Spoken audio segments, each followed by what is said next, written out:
ce qui reste, hein. C'est exactement ça. Là, aujourd'hui, tu as une machine que tu vas nourrir par un volume de créa que tu n'aurais même pas imaginé avant ou que tu aurais lâché sur 6 mois. Là, il faudra le faire en l'espace d'un mois et faire bouffer cette machine à fond pour te trouver les winners de demain. Donc, Mmh. et même là-dessus, tu vois que ça va vite, enfin, ça va à une vitesse. Il y a des mecs à un moment qui te vendaient du script avec l'approche, 5 body, 20 hooks par-dessus, le mélange, etc. Je sais que c'était très Hormozy ça au moment de la rentrée en Mmh. septembre. C'est con, mais c'est un truc, rien que là, Andromeda, en tout cas Meta a communiqué dessus, ils vont clairement te pénaliser si tu fais cette approche-là. Donc ça va à une vitesse, en fait, de toute façon, personne ne peut se permettre de dire: «J'ai l'approche unique, je sais comment ça va fonctionner, il faut absolument faire ça». Ça va être déployé au fur et à mesure. On se rendra compte qu'il y a des choses où on était persuadé, on était parti à fond là-dessus sur cette idée. On a acheté un super programme pour absolument faire avec cette méthode-là. Et on va se rétamer comme tout le monde parce qu'on découvre au Mmh. fur et à mesure, quoi. Mmh. C'est Donc c'est drôle, je Xerius, trouve que je veux c'est juste un te poser peu une question, Xerius, ouais, c'est vas-y. qu'est-ce qui reste comme piste d'optimisation, du coup? Bah, en fait, bah, du coup, je vais dire ce que je voulais dire, ça va répondre en partie à la question.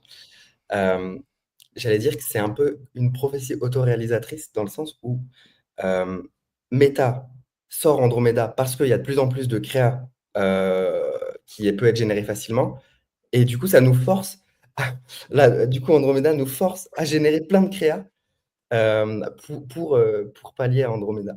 Donc au final, tu sais, c'est un peu, Là, la roue. et la conséquence de ça, c'est que Meta accélère sa transition vers un business manager full IA et l'augmentation des CPM justifiée par le volume de créa.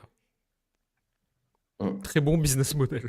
Et pas le volume d'humains qui croient aussi vite que le volume de créa. Ah, bien sûr.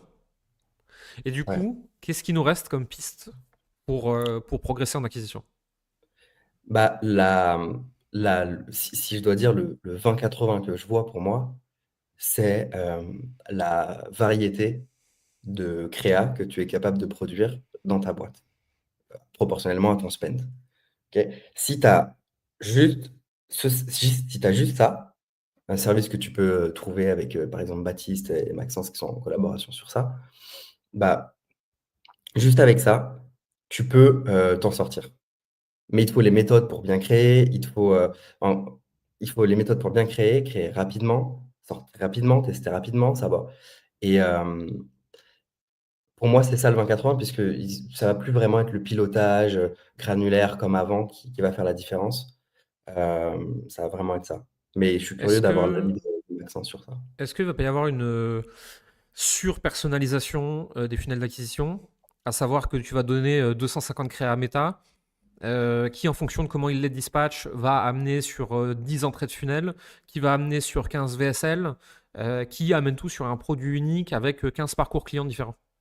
Ça, à un autre niveau, oui, bah, c'est ce qu'on est en train de mettre en place et des choses comme ça.